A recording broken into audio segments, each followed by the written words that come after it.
in the war on drugs and why our prisons are overflowing and our civil liberties are constantly being undermined.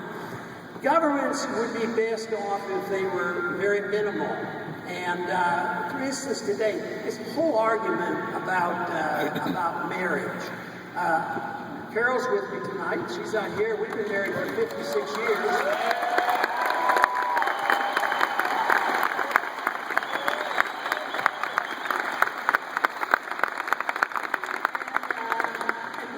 Definition of marriage.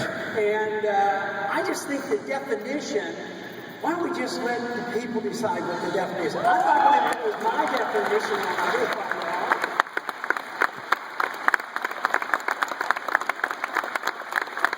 And I just shouldn't impose it on us. So in many ways, I think the libertarian position on here really solves a lot of problems because you have the liberal approach about forcing, and then the conservative approach about forcing in a different direction. I would just say that if you want to change people, you know, do it through persuasion or something else, but not the force of government. We have way too many laws of what we have today.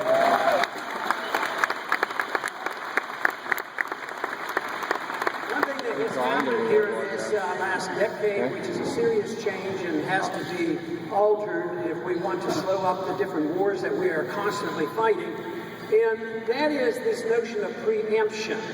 We now accept the principle that if a country might someday attack us, that we should attack them in a preemptive way. That's called aggression. I think that should be rejected. I think we should fight only to defend ourselves against somebody else's aggression.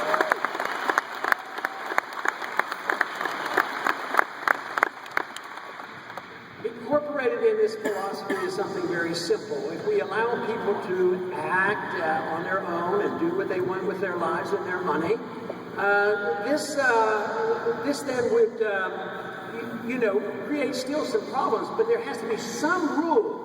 And I believe in that, but they shouldn't be complicated. It shouldn't be dealing with vices or people who are getting involved in internal affairs of other nations, but it should be a rejection of violence and aggression.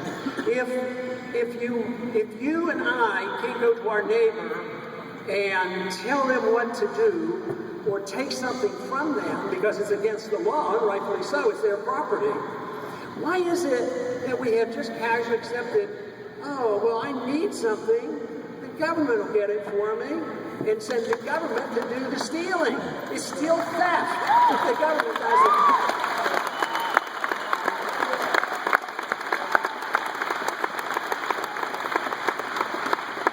So there are too many laws, but there is a moral principle in limited law, and the moral principle is that governments cannot do what you and I can't do. If you and I can't do it, the government shouldn't be allowed to do it. And unfortunately, the government's doing it all the time.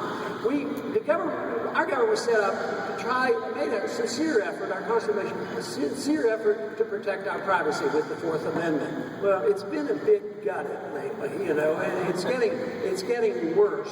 But the government, instead of protecting our privacy, it destroys our privacy. There is no privacy.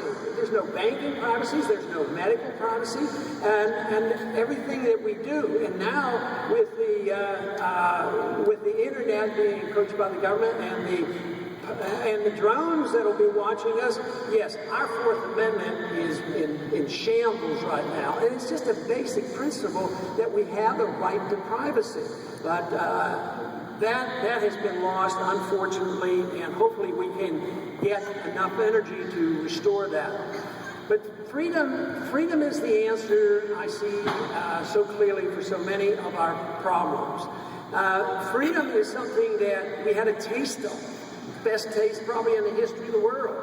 And we advanced freedom after 1776 and on, but in the last 100 years we haven't been doing so well. Today is April 15th. This might be a good day for us to all decide April 15th is Bad News Day. Someday maybe we'll make April 15th not be such a bad day and get rid of the income tax. That's what I would like.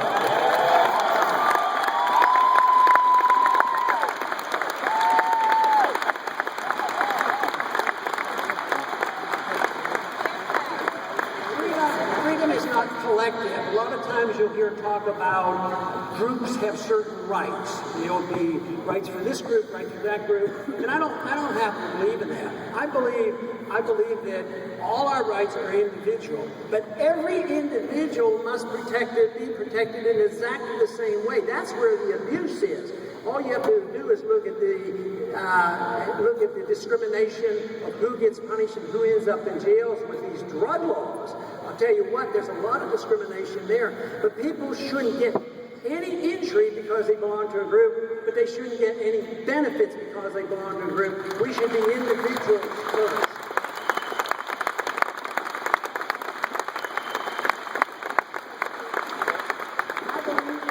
About for a very special reason, because of where we get our life and our liberty. I personally believe life and liberty comes from a creator. Others will say it comes to us in a natural way, but it comes to us as individuals. And this has been going, the development of these ideas have lasted for a long time, but quite frankly, they're being diminished now. About 100 years ago, we also ended up dividing our liberties and understanding in half. We had economic liberty over here, and we had personal social liberty over here. But if you have individual liberty, you have social liberties to run your life as you choose, and you have a right to work hard, earn, and keep the fruits of your labor. So instead of having one group defending economic liberty rather well, and another group defending social liberty and what people refer to as civil liberties, why can't we defend them both together? That's what makes sense to me. It's one unit. We need to put it back together. It's a right to your life to do what you with whatever you want.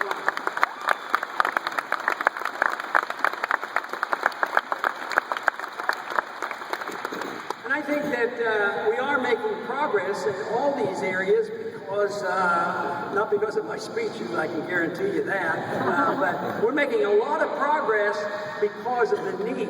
There is a great need for an alternative. I am convinced that our economic system, this Keynesian interventionism, inflationism, and central banking, welfareism, is all coming to an end because we can't afford the debt's too big. So that's coming to an end. I think it's going to be as climactic end as the Soviet system coming down. And this means that there's an opening. And a lot of people know this. Young people know it. What are they inheriting? So many are getting out of college, worked hard, paid a lot of money, have debt.